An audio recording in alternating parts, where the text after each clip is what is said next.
वासुदेवाय Om Namo Bhagavate Vasudevaya. Om Namo Bhagavate Vasudevaya Om Namo Bhagavate Vasudevaya. Om Namo Bhagavate Vasudevaya Om Ajnanatimirandasya Om Jnanatimirandasya Jnananjana Shlakaya Jnananjanashlakaya Chakshuru Unmilitam Yena Chakshurunmilitam Yena Tasmai Shri Gurave Namaha.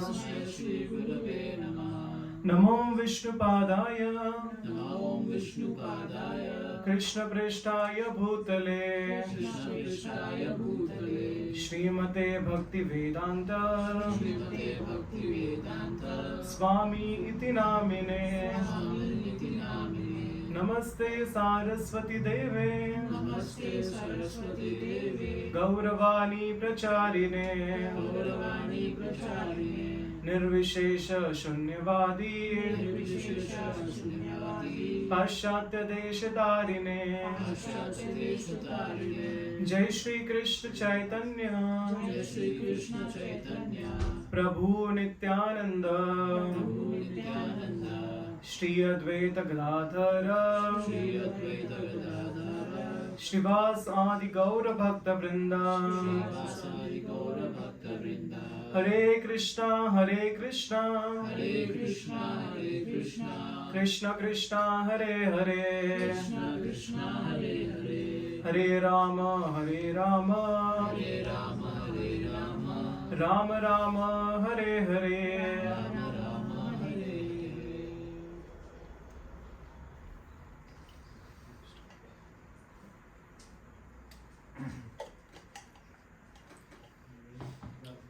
Hare Krishna. Good evening, everyone. So, so I welcome to ISKCON Berlin. So many of you, familiar with ISKCON Berlin. So like I hope you all enjoyed a 2-hour kirtan, and now we'll have some short lecture on very good topic that I will speak on. So our today's topic is glories of the holy names. Okay. So we'll talk in detail, like what it is and how it is such a glorious to chant the holy name of the Lord. Right? So first let us start with how many senses are there? 24. No, they are material elements. 24. Achha, okay. How many senses? 5. What are the senses? Touch, smell, Touch, smell, Hearing, hearing, Seeing, seeing, smelling, smelling, smell them, taste. That you'll do after maybe 1.5 hours. Yeah. So there are 5 senses, right? And in those 5 senses, what is the most prominent sense? Taste. Okay. Why? Because you feel good after eating. No? Then hearing. Why hearing is the most prominent? What we hear is what we think. Okay. But from seeing also you can think, right? tongue is the most difficult to control. Tongue is the strongest. Okay. Most of the conscious depends on the tongue and like taste. Whatever Okay. you taste, mind becomes. It goes to your brain. Yeah. Okay. What else? But I say hearing is the most prominent sense. What is your argument for that?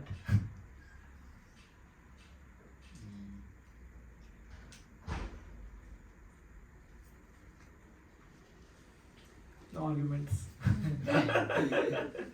Okay, let me tell you. So you are sleeping in your house, okay, mid of the night, okay, it's a dark, deep night, right? And some thief comes inside your house, right?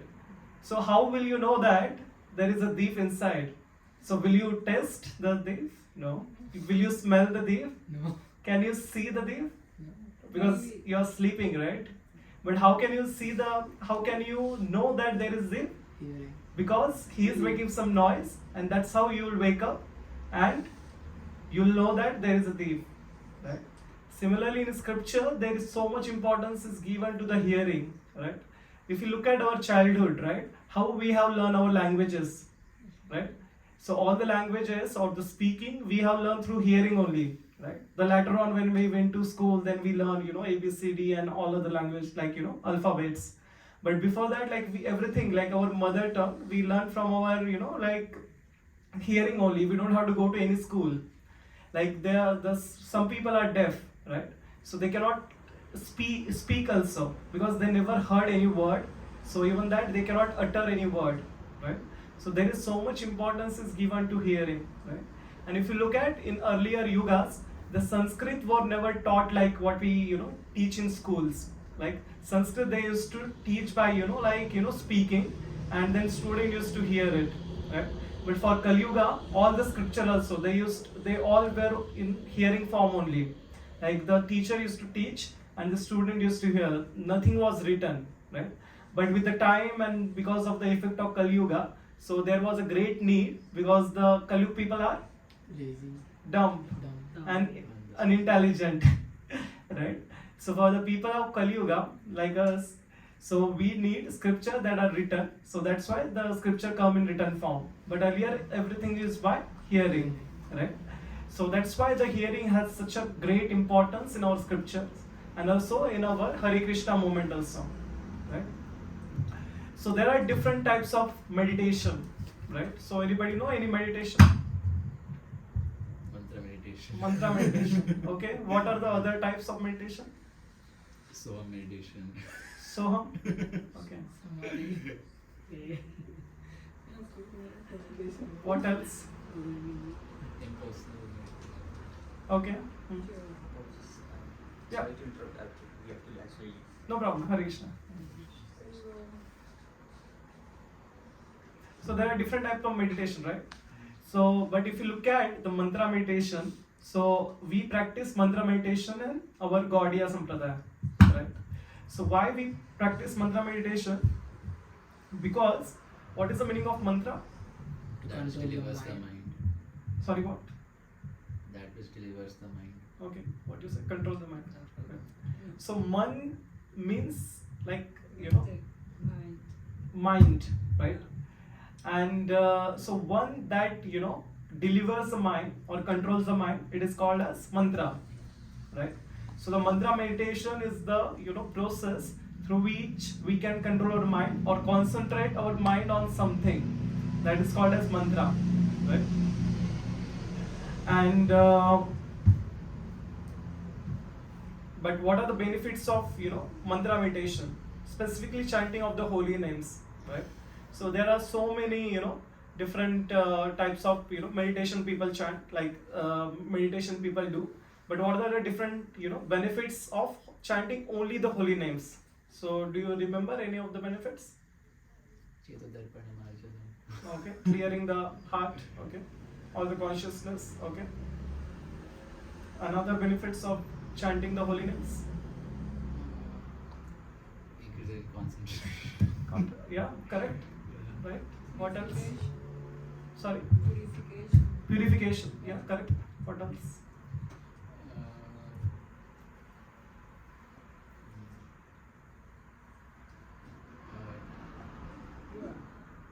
Attraction towards the Lord increases. Okay. Yeah. Self-realization. Self-realization. Right. Shivam, any thoughts? Losing of selfishness is like Selfishness, right? Losing The value system. system, Okay. yeah. Calmness of mind. Calmness, right? What else? Yes, Prabhu. You know any benefits of mantra meditation? It helps me focus and concentrate. Like Okay. Right. Correct. Right. Mataji, any thoughts? Everything has been said, I guess. All of the above. Whatever is. Yeah, so you all are correct, right? So we'll go through, there are scientifically 16 proven benefits, okay, of mantra meditation. So 16, 1-6, yeah. So you all might be knowing, but still I'll go through it just to refresh it, okay. So first one is, as you said, the focused, the more focused mind, okay. So the holy names can regulate the mind, okay, and when the mind is regulated, so you can concentrate on one thing, right? Because the nature of mind is that to concentrate, right? But since it is concentrating always on wrong things, that's why we call it as my mind is disturbed, right? Or I am disturbed. but the nature of mind is to meditate, because the mind is made up of what? Sattva guna, right? It is made up of mode of goodness, right? So if you chant the holy name, so the mind, rises its consciousness to sattva gun, or the mode of goodness, and then you can be more focused, right? And especially if you do your chanting in the morning, like in the Brahma Muhurta, because you are, directly connecting to the Supreme Lord, the Supreme Authority who is there. So you can, be more focused throughout the day. So you can quickly done all your tasks, and you have so much time, right? If you do your, morning sadhana or the holy name chanting in the morning, right? So what is the first benefit? So you are more focused, right? The second benefit is you can conquer the bad habits, right? So because the bad habits make the negative impression on our mind, okay? And when we chant the holy name, so the holy names cleanses this bad or the negative energy from the mind, as like Chetan said, like Cheto Darpan Maharjan, right? So it cleanses our consciousness, and it it gives a growth to the good habits, basically. So by chanting we conquer our bad habits, and also we improve our good habits, right? So that is second benefit of chanting the holy names, right? The third benefit is that immune to bad association. That means like there are so many bad association available outside, right? But when you are chanting the holy names, you create a aura in front, above, like around you. So even someone comes to pollute you, they cannot pollute you, because this aura of holy name is protecting you, right? And even if they try to protect you, you will not accept it. It's not easy to accept the bad habits. Like maybe I'll give my example, because I have been corporate since like 8 years now, right? And in corporate there are like so many parties are happening with alcohol, smoking, and many times people have offered me alcohol and smoking. Even someone took glass till my mouth. I almost about to slap the person, but I control myself considering respect. But just because of I had this faith in Krishna, and I had such the faith in the holy names, I did not touch alcohol or never drank alcohol, even though there was like so much bad association, right? And also I observed that people respect the boundaries, right? Yes. So when you are chanting the holy names, you have such aura that people only respect your boundaries. That they will only say that, okay, this guy doesn't drink alcohol, so okay, they don't even invite me now for parties. So that's how you are saved, right?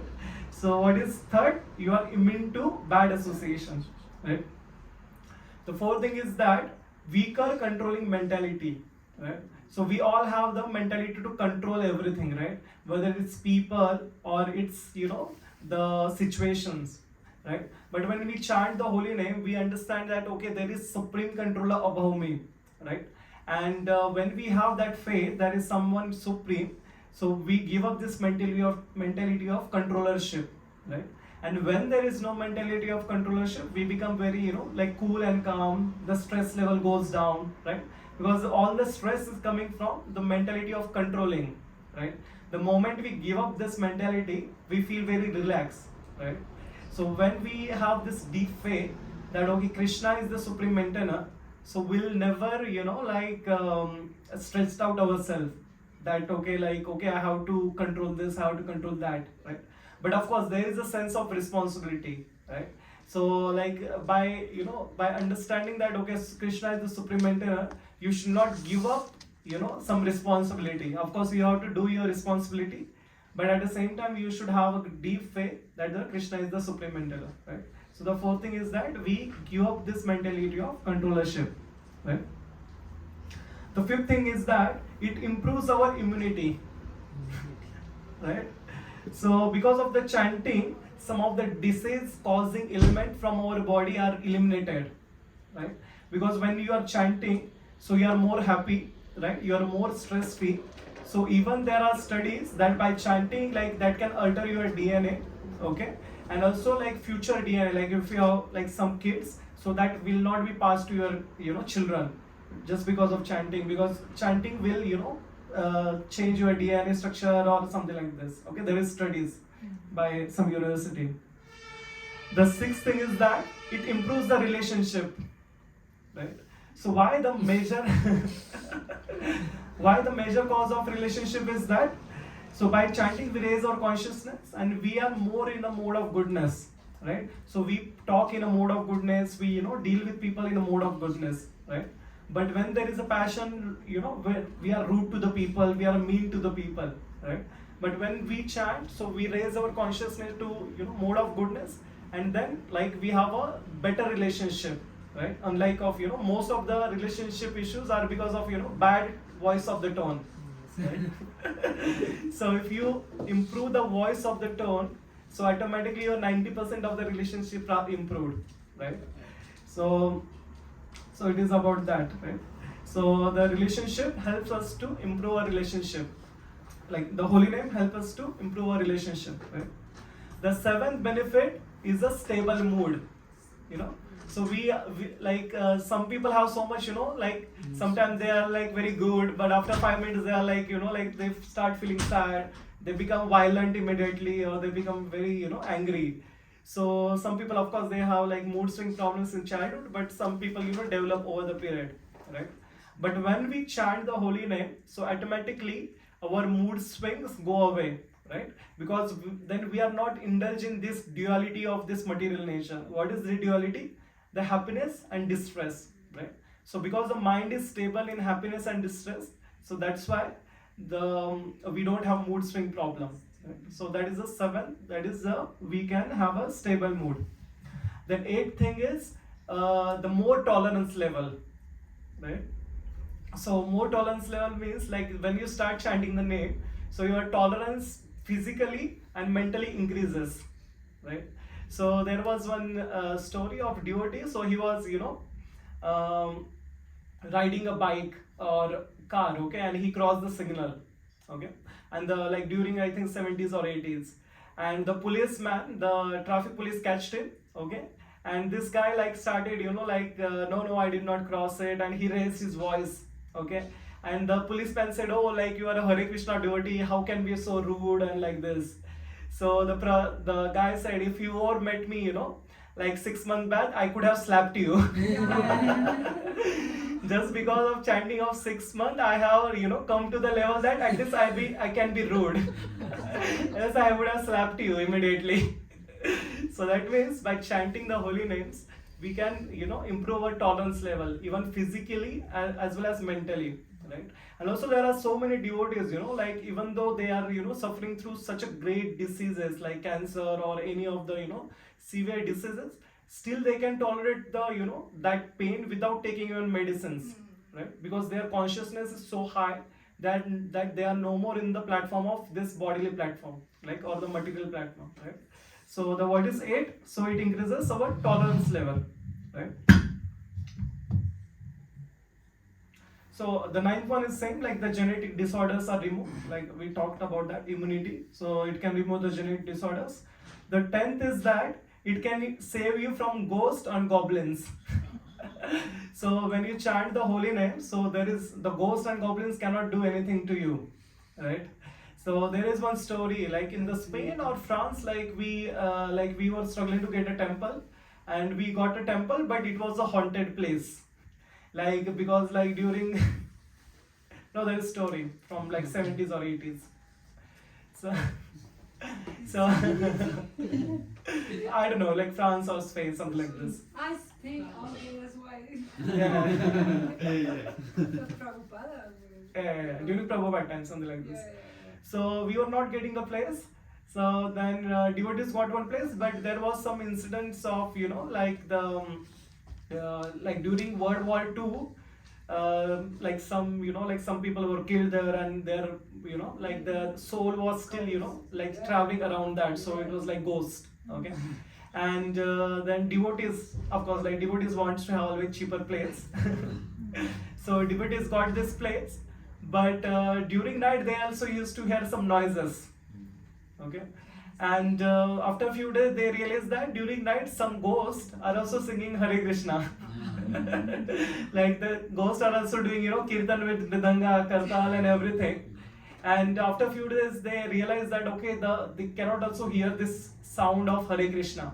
because the ghost got a liberation or the like the relief from their material, this subtle body, right? So basically when you chant the Hare Krishna Mahamantra, so automatically you are protected from this all the ghosts and goblins, right? So in like of course like ghosts and goblins always looking for the subtle body, sorry, the body that they can pray, right? Because they don't have a gross body, so they always looking for someone who is like weaker and they can control their consciousness, right? But by chanting the holy names you become so strong that the ghosts and goblins cannot do anything, right? So there is also one story during the time of Bhakti Siddhanta Saraswati Thakur Prabhupada, that there was one girl that she was possessed by a ghost, and many like the parents of that girl did many things, but they couldn't able to remove the effect of ghost. Then they called our Bhakti Siddhanta Saraswati Thakur Prabhupada, and then he came there and he chanted the holy names, okay? And there was the pot with water, so pot with the water, and after chanting the holy name the ghost came out of the that lady, that girl, and that girl kicked the pot, the ghost kicked the pot, and the water started flowing upward rather than it goes downward, right? So this happened really. And also there was also a story during the Bhakti Vinod Thakur. So there was one tree, and there was a ghost there, okay? And the British, because he was magistrate in British government, right? And the British government was very troubled, like whoever used to go there, the ghost used to like kill them, right? So then they asked Bhakti Vinod Thakur, you do something. So he went there, so he did like kirtan or harikatha there for like few days, and the tree was there that blasted like after like 3-4 days, and that's how the ghost got liberated, right? So by doing the harikatha or by chanting the holy name, so we are always protected. Like I always see hear from my friends, like, okay, I got possessed, like one of my friend got possessed, that's what he says. Like when he used to sleep, so he used to feel that okay, someone is pulling his leg. So that like he he observed that for like around 5-6 months in India. So, and also like one of my friend was telling like his cousin, so she got possessed and she got so much power that even like 4 or 5 people couldn't able to control her. Like she was so much possessed, right? Why the possession happens? Because the soul is so like weak. That's why all this subtle bodies, they try to control it, right? So what is the 10th? That we are safe from ghosts and goblins, right? The 11th benefit of chanting is that the problems get smaller, right? So why do you think the problem gets smaller after chanting? Because we know that Krishna is bigger. Okay. We tell the problem that Krishna is bigger than you. Okay, what else? We'll be elevated into higher conscious, so We get broader view of things. Right, correct. What else? What's the question? Why the problem gets smaller after chanting holy names? Just like a building is already big, but when we go high, the building appears small. Because we don't want to control them. Yeah, correct. You all are correct. So basically, how many of you sat in flight? Everyone. Yes. Everyone. Right. So when you take a flight, when you are in the flight, so you see that okay, the airport looks so big, or the building Burj Khalifa looks so big, right? What you are building, right? But as you go higher and higher, altitude, so you see that the buildings and everything start, becoming smaller, right? Over the time, right? And as you go at the top of the altitude, so you see very small building, right? So why they are small? Then nothing changed to the buildings, right? The only change is that you have, rise to the higher level or a higher altitude, right? So similarly, when we chant the holy names like Hare Krishna Mantra, so we raise our consciousness to the such an extent that the problem remains the same, the intensity of the problem remains the same, but since we are chanting and our consciousness is increased, so the problem looks so small, right? So before coming to Krishna consciousness, the problem might be, oh my God, like you are so much stressed out with such small things, right? But after Krishna coming to Krishna consciousness, you are like, oh my God, this is just like nothing to me now. It is just a small cat now. Earlier it was looking like a tiger, right? So the 11th benefit is that the problems get smaller, right?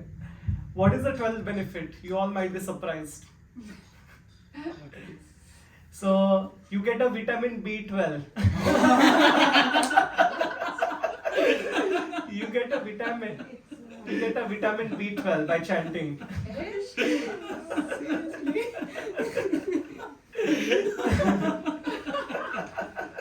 His deficiency in vitamin. Yeah. So you should chant 192 rounds daily.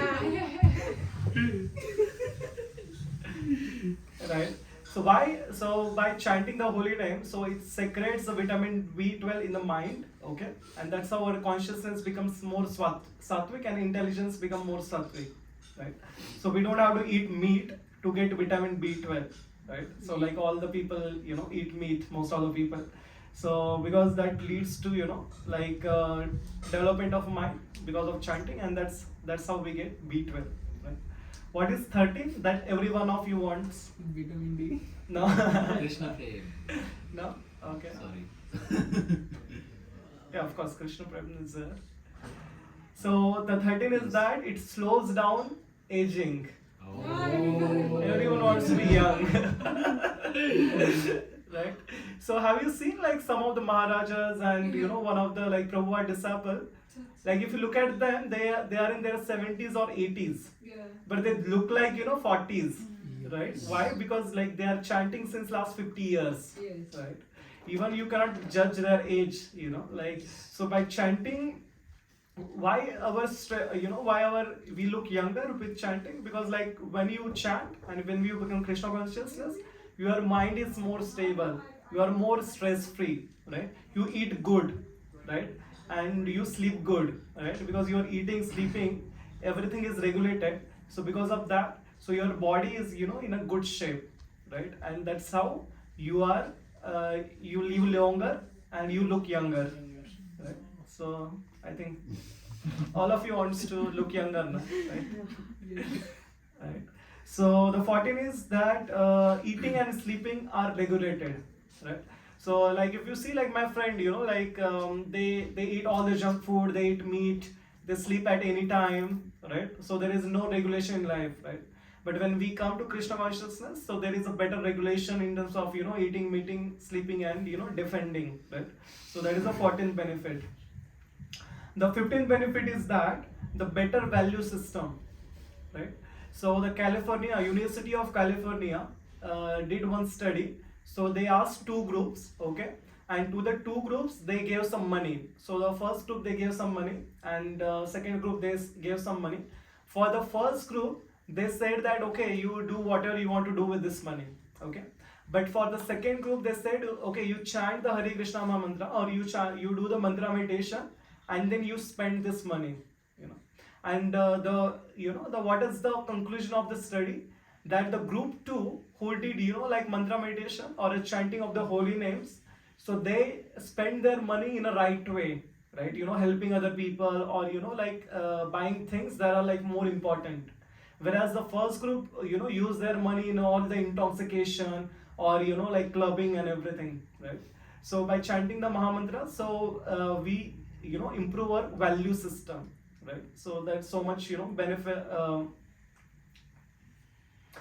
So much change happens in our value system, right? Because like we are not able to do bad if we are chanting, right?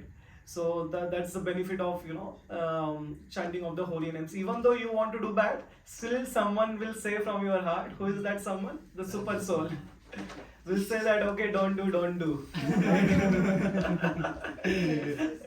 Right? So he'll say, not today. Right? And that's how you are like saved from so many bad things, right? The most important of benefit is that the 16th is that painless death, Oh. right? So when have you seen like when the devotees leave their body, they leave like nothing happened, like they leave their soul from body in a such a simple way, very painless way, right? Because of the chanting of the holy name, so the Krishna takes care of them, like going home back to Godhead, right? So they don't have to worry about going home back to Godhead. So just by chanting, so you don't have to suffer the this pain of death, right? So because the pain is considered equivalent to biting of 80,000 scorpions at a 1 second. Like if I say that, okay, get set go, all the 80,000 will bite me or you. So that much pain we have to suffer when the soul leaves the body, right? And why there is so much pain? Why there is so much pain? Because the soul is so much attached to the body that it doesn't want to leave the body, right? So that's why because like soul has, or the body has so many desire, and many of the desire are not fulfilled, right? So because these desires are not fulfilled, the soul has to take so much trouble to get out of the body, because the body is not good right now for the soul to continue its next journey, right? So that was the soul has to suffer a lot while leaving the body, right? So but when you chant the holy names, so you become very stable, okay, and you like your death experience would be very painless, right? I think every one of us wants that, like you just close your eyes and you are gone, right? No one wants to die on a get bedridden, be there without food or water for like 10 days, 12 days, right? Or be dependent on someone, right? You just close your eyes and you're gone. And of course not in everyone's case it will happen, but there are case studies in our scripture, and also in our in ISKCON, that how devotees have left their bodies. Like sometimes devotees have left their body, like they're in temple, they are seeing the Krishna, and while seeing the Krishna they left their body. People did not even realize that, right?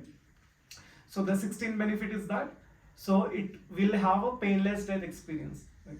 The last and the most important, and so all the 16 that we have discussed so far, they are all secondary benefit. Okay, now let us come to the primary benefit, and the 17th one, that is the primary benefit, that is the develop a divine love for the Supreme Lord, right? So the goal of the human life, because we all want to love and to be loved, right? So by chanting the holy names, we can revive our consciousness, and then we can love the God, right? Or the Krishna. And until unless the love of Krishna flows our heart, we cannot love other people, right? So what is the problem with love of this world? Like why we cannot love 100% to the souls of this love? What is the issue with that? It's temporary. Okay, temporary. What else? Someone's desires needs to fill, and that cannot be fulfilled. Based on Yeah. expectations. So expectation, right? So because every one of us have so much expectation from other, that when the expectations are not fulfilled, we become very dissatisfied, right? And when we are dissatisfied, that love cannot flow, right? And also it's temporary. Even though someone is like the exchange is very good between two souls, okay, but the time will separate them, right? Or death will separate them. Even though love is pure, the death will separate them, right? But when we start loving the Supreme Lord, so when that love flows in our heart, then we can easily give that love to everyone around us, right? So there won't be any selfish love, so it will be a pure love, right? But for that we have to have that love with the God, and then only we can share that love with everyone, right? So nowadays, like I have many friends, like they have girlfriend, boyfriend, husband and wives, they always complain about each other, like, okay, this guy is doing like this girl is doing like this. Why? The issue is that, like, of course they are loving each other, but they are filled with so much expectation that even if someone doesn't fulfill any of the expectation, so they get like dissatisfied, they get frustrated, right? So why? Because the base of the love is not Krishna, right? So when the base of the love is Krishna, so you understand each other, and there is a higher maturity levels, right? So the primary benefit or the primary purpose of chanting of the holy name is that, so we have to develop this love for Krishna, And by developing this love for Krishna, we can serve Krishna and then we can go home back to Godhead. Right? So these are the 17 benefit of chanting of the holy names. Right? So now we'll take some case studies, or we'll take some stories from our scriptures, or the life of our pure devotees. Okay. So the first thing is that the name of Krishna and the Krishna is non-different. Right? So that means, like, if I say Krishna, so the Krishna is already there in the name of Krishna, right? So there is no difference, right? But in this material we see the people and the name of the people are different, right? For example, someone's name is Amar, but is he really Amar? He will die soon, right? Amar means eternal, right? He is not eternal, right? Someone's name is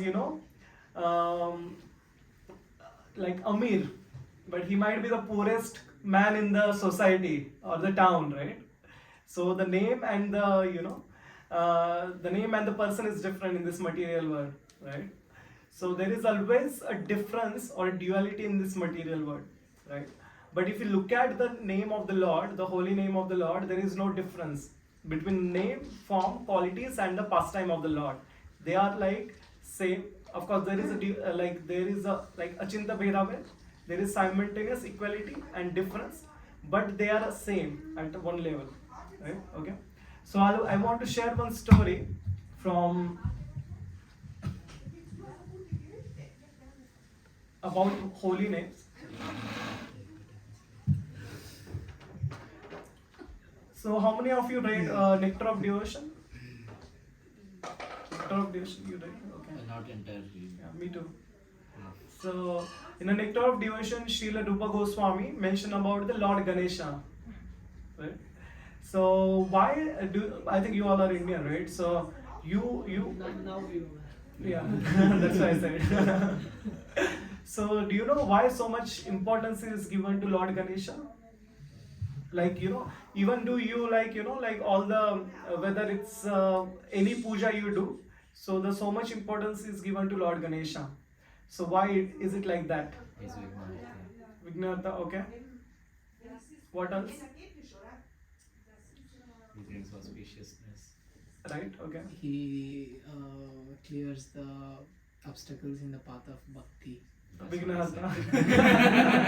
He doesn't understand Hindi.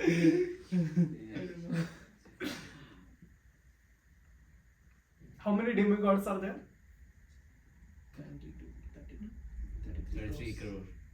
Yeah, 330 million. Right. So, but still, like, only one Ganesha has so much, priority in terms of, like, he's the first, first in the line. So why other demigods are not given so much, first priority, right? So there is a very good story. So you might know some story, but there is one very beautiful story about the holy names, right? So let me clear one thing. So basically, Ganesha has given a first priority for prasadam, okay? But bhoga always go to Vishnu, okay, or a Krishna, okay? So the bhoga is always for the Krishna, but when there is, the prasadam queue, so the Ganesha sits first, and then rest of the demigod sits. When the Lord Krishna or when the Vishnu eats, okay, when the Lord Vishnu honors the prasadam, whatever is left over, so first in the line is Ganesha, and then rest of the demigods, right? So the first priority is given in terms of the prasadam, not in terms of bhoga, right? So there is one beautiful story. So one time there was a race between all the 330 million demigods, okay? And what was the race for? So whoever will win the race will be a person who will get all the worship, like after Vishnu, who will be worshipped first, and he will get all the prasadam or everything first, okay? So what was the race all about? So they have to circumambulate the universe 3 times, okay?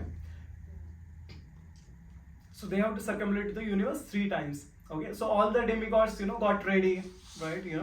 So Indra came with, Airavat, then Brahma came with his swans, then who else? Like Kartikeya came with his, peacock, right? and Ganesha came with what? Rat, mouse. Mouse. Its order carrier is mouse, right? Even like if Ganesha wants to win this race with the mouse, is it possible? No. Because you have you seen the mouse how it walks, and he's so much distracted, right? And even if Ganesha leaves mouse for a second, okay, and even if he wants to walk, what's the issue? The big belly, right? So he has got a very sweet belly, right, and very like chubby legs, right? So even if he wants to walk, so there is still he'll not reach, right? So all the day, so he asked his father, like, okay, can I participate? Who is his father? Mahadev, right? He asked his father, like, can I participate in the race? So Mahadev said, yeah, I have your blessing, so you participate. And what? You have my blessings. Oh, sorry. We will just say, I have your blessings.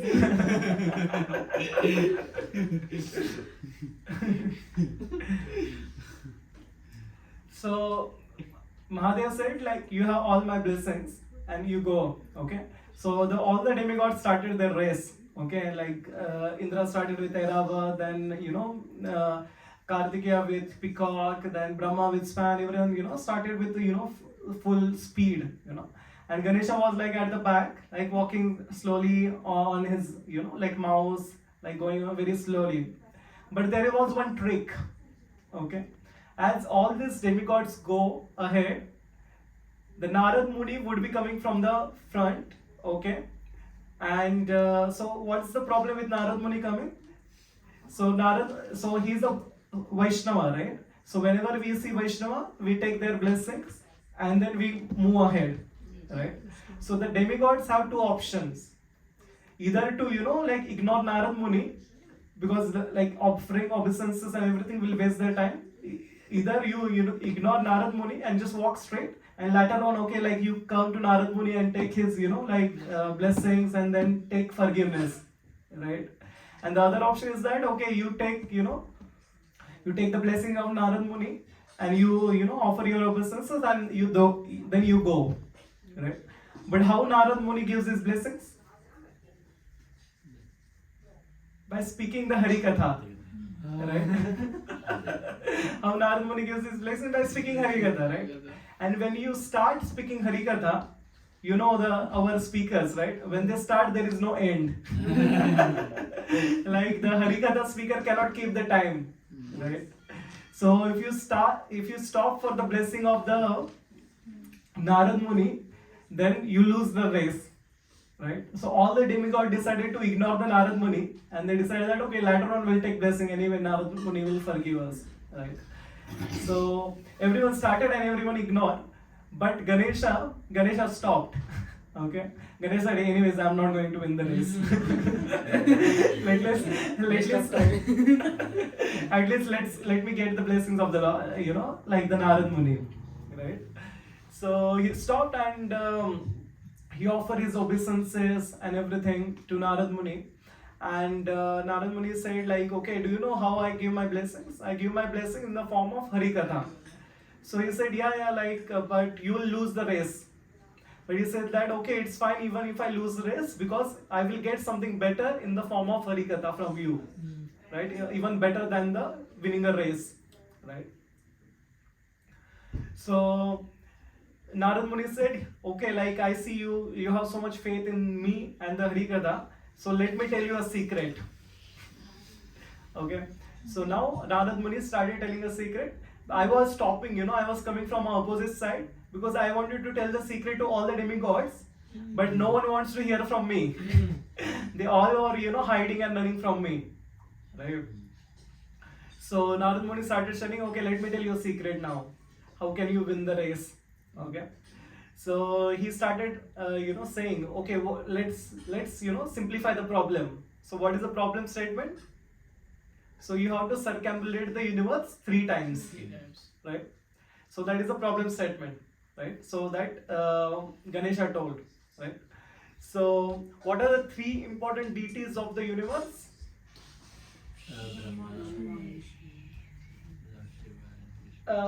Like demigods, I would say.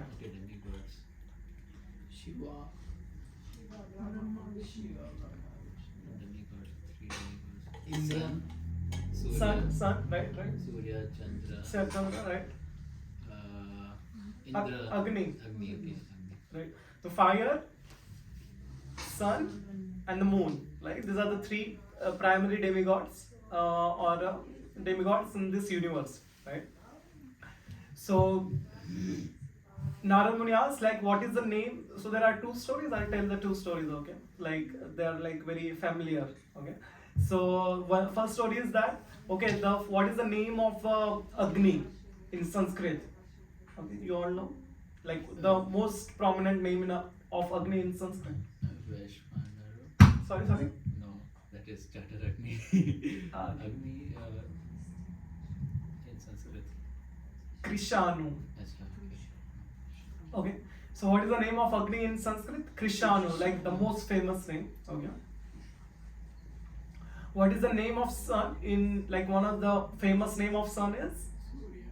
There are like Surya, Ravi, Ravi, and Bhaskar. Bhaskar. There are so many names, right? But one of the prominent name of Surya is Bhanu. You know, right? And what is the prominent name of Chandra? So, Huh? So yeah, that is one of the name, but like you know, top. So that name is Himakar. Okay. So what is the name of Surya? Krishanu. What is the name of Surya? Bhanu. And what is the name of Chandra? Himakar. Right. So then Narad Muni asks, if you remove Ra from Krishanu, what it becomes? Kishanu. Kishanu, right? So is there any meaning to this Kishanu? So Ganesh said, no, like there is no word like Kishanu, right? So then Narad Muni asks, if you remove the A from Bhanu, so it becomes Bhanu. So the Bhanu, again there is no word like Bhanu, right? And also there is no meaning. Okay. Then Narad Muni asks, if you remove the Ma from Himakar, so what it becomes? Hikar. So there is no meaning to Hikar in Sanskrit, right? Then Narad Muni said, if you remove like Ra from Krishanu, A from Bhanu, and Ma from Himakar, so what it is? Rama. So the Ram is the essence of all three, right? So the Narad Muni said, so you just have to find the Lord Ram and you just have to circumambulate it, like circumambulate Lord Ram. So but Ganesha then, where will I find the Lord Ram now? So Narad Muni said, there is no difference between holy names and the form of the Lord, right? So Narad Muni asked him to write the name of the Lord Ram and circumambulate it 3 times. Okay? Shortcut. So circumambulated 3 times. Okay. So as Ganesha started circumambulating the name Rama, okay, as he was circumambulating, he saw that he was like ahead in the race and all the demigods are running behind him. And they all were, like very surprised, how come Ganesha came so, ahead of us, and that's how Ganesha won the race. And that's how like the Ganesha is called as, or the Ganesha is, worshipped first among the demigods, right? He has given the first share of the bhoga or the prasada among the demigods, right? And also there is one more story, like Krishna showed a Brahmanda in his mouth, right? And there is no difference between Krishna and his holy names, right? The Narad Muni said that, okay, you write a name of, Krishna on this banyan tree leaf and you just circumambulate 3 times, and that's how you'll win the race, and that's how like Ganesha won the race basically. And also there are different stories, okay, like Ganesha circumambulated Mother Parvati and Shiva 3 times, okay. Also there is one story he circumambulated mother cow 3 times. So there are also different stories, but of course all stories are true in different yugas or kalpas basically. Okay. So what is the takeaway for us from this story, right? Holy name is non-differentiate. different from Krishna? Yeah, of course. Like holy name is not different from Krishna and his paraphernalia. Okay. But what is the other takeaways? So there are 4 takeaways. Okay. So first takeaway is that whoever keep the Lord's name as a priority will always win the race of life. Right? Whoever keep the name of the Lord as priority will always win the race of life. And what is the race of life for us? Go back to Godhead. Okay. Then coming out of cycle of birth and death. Right? So if we like prioritize the holy names like early morning in the day, so automatically we will be come out of cycle of birth and death, right? So that is the first takeaway, right? The second is that the Ganesha become the most prominent demigod, right?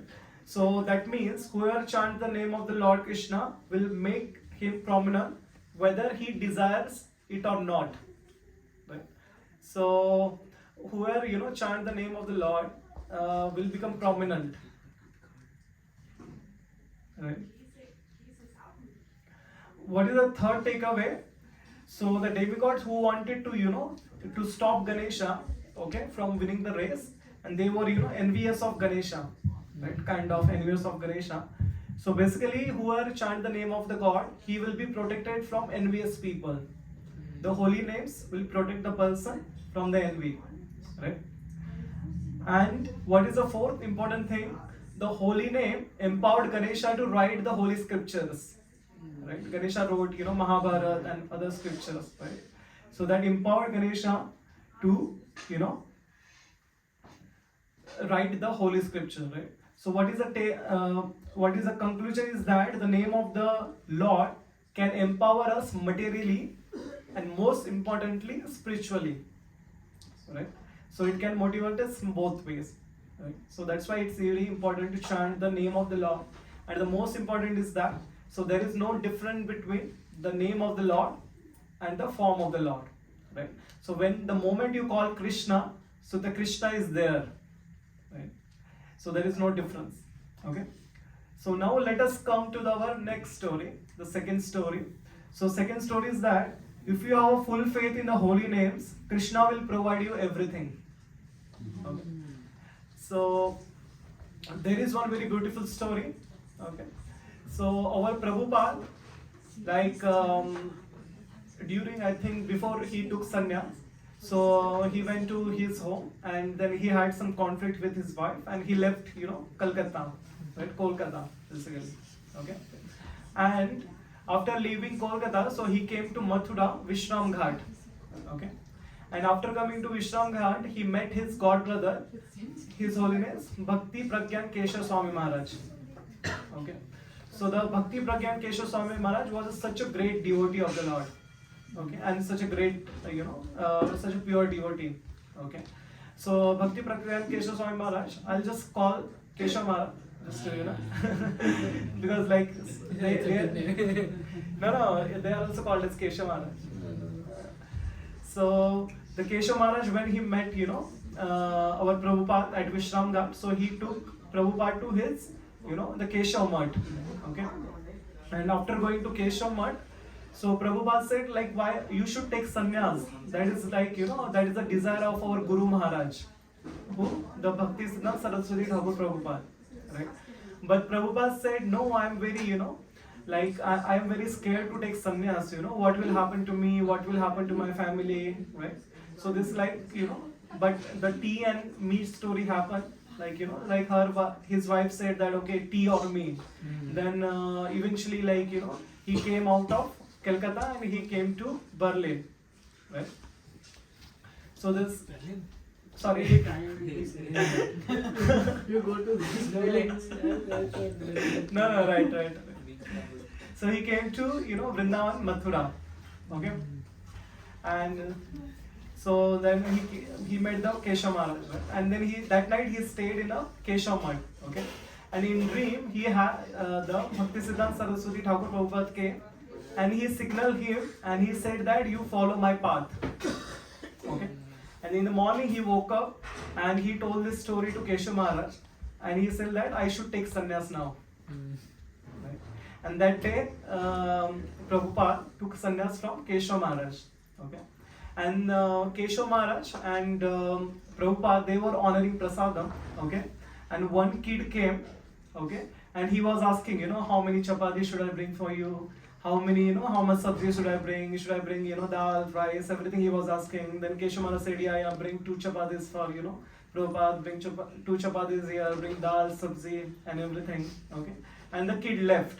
Okay, and after the kid was left, then the Keshav Maharaj said to the Prabhupada, this kid is seeing that the 2 old men are honoring prasadam, but this kid is not able to see is that the future of the Sankirtan movement is lying in these 4 hands, And Keshav Maharaj said to the Prabhupada, you go to the West America and you preach this message of Chaitanya Mahaprabhu to whole world, because that is the desire of our Guru Maharaj, right? And that's how, then after that Prabhupada left to USA, and that's how the whole movement started, right? So the point is that the Bhakti Pragyan Keshav Swami Maharaj was such a great devotee, right? So one day he was in his mutt and he came to know that some of his god brothers are coming, senior god brothers are coming, but he did not have enough money. Okay, so what he did, he asked his disciples, you go and preach and you collect some money, right? But even after 2 days, they did not find sufficient funds, right? But during this 2 days, all the time the Keshav Maharaj was sitting and chanting the holy name of the God. Okay, for 2 days he just sat and chanted the Hare Krishna Maha Mantra. Like all the time he was just chanting, right? And after 2 days, what happened is that one crow came from outside and he dropped one bag in front of the door of this mutt. Okay, and the Keshav Maharaj was chanting and he saw that the crow is coming and he dropped some bag. So he went outside, and the moment he opened the bag, what he saw, the bag was filled with the gold coins. Right? So this did not happen like 500 years back or something. This just happened less than 100 years back, right? So the Keshav Maharaj said that just to prove the point that the Krishna, provides everything what his devotees, need. So just to prove that point and just to put the faith in the holy name, Krishna provided this holy, the gold coins to me, right? So that's how, he served his god brothers with gifts and everything, right? Similarly, if you look at our Prabhupada, so he went to USA with what? Only 40 rupees, or that time like $7, something like this, right? So even with $7, he built a complete or such a big empire of $billion, dollars, right? Why? Because he had such great faith in the holy names, right? So after after Prabhupada preached all over the world, he came to Vrindavan, okay? And in Vrindavan, so Prabhupada had a very good god brother, Akinchan Krishnadas Babaji. Not sure how many of you know. Right? Okay. So the Akinchan Krishnadas Babaji, his best quality is that all the time he was chanting the holy names. Okay. So if you ask him whether will you have some prasadam, what he used to answer? Hare Krishna, Krishna Krishna, Hare Hare, Hare Ram, Ram Ram, Hare Hare. So will you come with us? Hare Krishna, Krishna Krishna, Hare Hare, Hare Ram, Ram Ram, Hare Hare. So all the time he was chanting the holy names. So because he was such deep faith and absorption in the holy names, that whatever comes in his way, he used to chant or answer with only the holy names or the Hare Krishna Maha Mantra, right? So when the Prabhupada came from western world to the Vrindavan with his disciples, okay, then the other god brothers was also with him. Okay, so to whom Prabhupada sent, like the Bhaktisiddhanta Saraswati Thakur Prabhupada sent this to England, UK, but they did not bring, they did not bring much change, right? Then Akinchan Krishnadas Babaji was talking with these 2 god brothers of him, that do you know why the Bhaktisiddhanta Swami, created such a big movement? Because he had an unflinching faith in the holy names. So since he had such a deep faith in the holy names, So that could create the pure vibration all over the world, and that's how the people are taking to the Krishna consciousness, right? So that is the power of holy names, right? So whatever you desire will be fulfilled just by chanting the holy names, but you should have that faith, right? So that doesn't mean that okay, you sit on the street of Berlin and chant, and you desire that okay, I'll get my degree of university and everything, right? So of course you have to do your karma and leave rest to the Krishna, right? So that's how important is chanting of the holy name, right? So there comes one more story in the Chaitanya Charitamrita. So very beautiful story. You all might be knowing that story. Okay. So Haridas Thakur. I think every one of you knows the Haridas Thakur, right? So like Chaitanya Mahaprabhu gave a name to Haridas Thakur as a Namacharya Haridas Thakur, right? So no one has this like degree or a name as a Namacharya all over the universe, right? Only the Namacharya Haridas Thakur, or only Haridas Thakur got this name from the Krishna, who is Chaitanya Mahaprabhu, right? So the king that time, who was the king? The Hussain Shah was very envious of Haridas Thakur. Why? Because people were coming to Haridas Thakur, people were learning from it, and he was becoming very famous, right? So whenever someone becomes famous, there are people who are always envious of that person, right? So the envy always comes when someone is more superior, right? If someone is inferior, the envy will never come, right? Or jealousy even, right? So this Hussain Shah was very envious of the Haridas Thakur. So what he did, he sent a prostitute named Hira to to make a fall down of Haridas Thakur. So Haridas Thakur was regularly chanting and this Hira, the prostitute named Hira, she came, okay, and she started glorifying Haridas Thakur, that you are such a beautiful guy, okay, you are so handsome, you are so handsome, so any girl would like to enjoy with you, like I want to give all the happiness of this world, right? So but Haridas Thakur said that, oh okay, like you want to serve me, right? You want to enjoy with me, but right now I'm chanting my rounds, okay, I'm doing chanting, so once I finish my chanting I will attain you, right? So he started chanting, he keep chanting, and you know how many rounds Haridas Thakur chants every day? 3 lakh. 3 lakhs, right? 3 So lakh. how many rounds? 1,000. No? 190. Yeah. So 190. 192 rounds. 192. So every day he chants 192 rounds. Okay.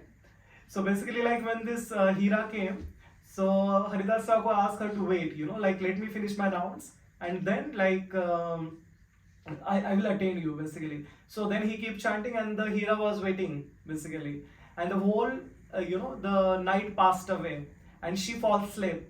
She slept there basically because like he was not responding, right?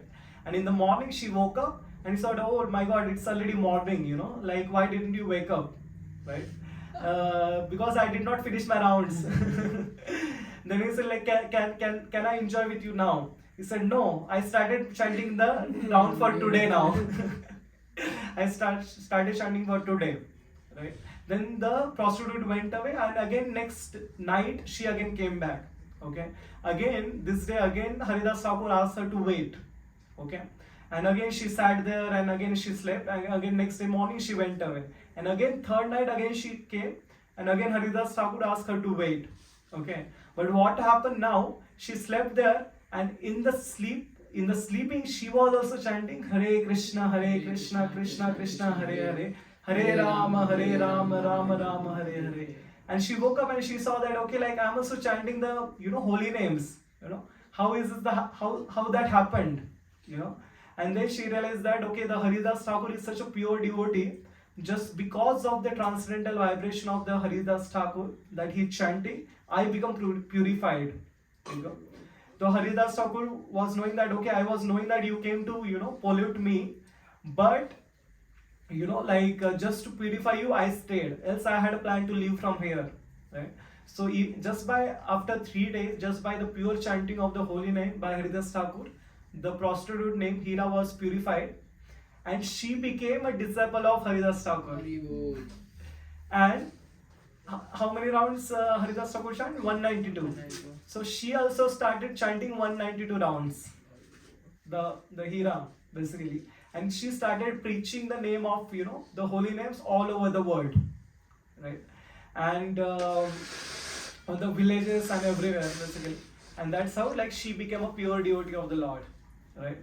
So what is the moral of the story? By chanting the holy name, so we always be protected. Right? So whatever comes in our way, so if we have that faith in the holy name, so we will always be protected, and we will be safe from all the harms, right? And Why is it 192 rounds? 192. So basically, 60. Mahaprabhu has suggested to chant 64 rounds, right? So 64 is auspicious number. So, but he used to chant 192. That is 3 times of 64 rounds, right? But he wasn't only chanting the holy names for 24 hours. So he used to chant this 192 round in 12 hours. Okay. In rest of the 12 hours, he also used to give Harikatha. He also used to preach. So he was also preaching. But what about us? We are chanting 16 round. And still we are walking with race scholars that I am chanting 16 rounds, right? So even after chanting 192 round, he was doing so many services, right? And we have so much time in our life. We chant 16 round, and we feel okay, very great for ourselves. That okay, I'm chanting 16 round. I'm doing such a great job. Right? Sorry. So that's why he used to chant 192 round. So he used to chant 64 rounds loudly, then 64 rounds silently, very silently, and 64 round in the mind. So that's how he used to chant his 192 rounds, basically. Right? So that is how the importance of chanting the holy names, right? And chanting the holy names can save us from any of the troubles, basically. Right? Shri Shri Jagannath Baldev Subhadra महारानी की जय, गौरनिताय की जय, प्रभुपाद की जय.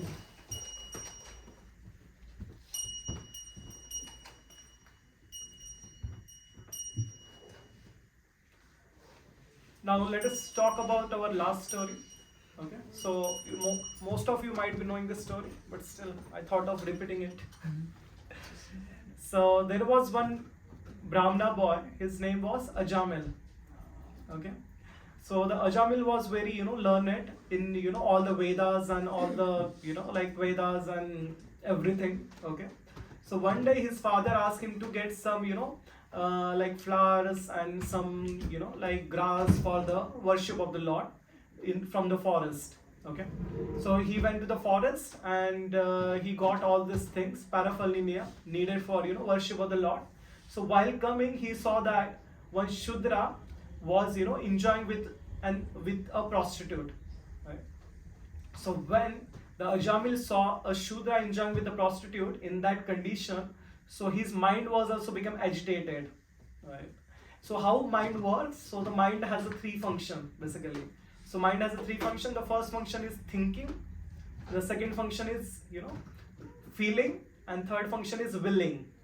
So what is mean thinking? So thinking means whatever you see. So because of that, thoughts are generated in our mind, right? So that is one. Also because of our childhood conditioning, there are some thoughts in our mind. Because of our past life conditioning, there are some thoughts, right? So thinking more or less we cannot control up to some extent until unless we rise to a very higher consciousness, right?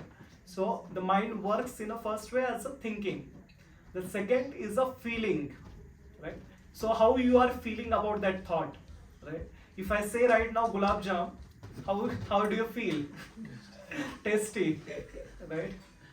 So after feeling there comes after thinking there comes a feeling, and after feeling there comes a willing.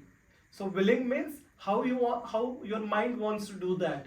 right? You'll start making plans, like, okay, like, you have a desire to eat gulab jam, let's say. So you had a feeling that, okay, I want to eat gulab jam. So the moment you go home, you start willing, how can I make gulab jam? So can I buy ready-made mix?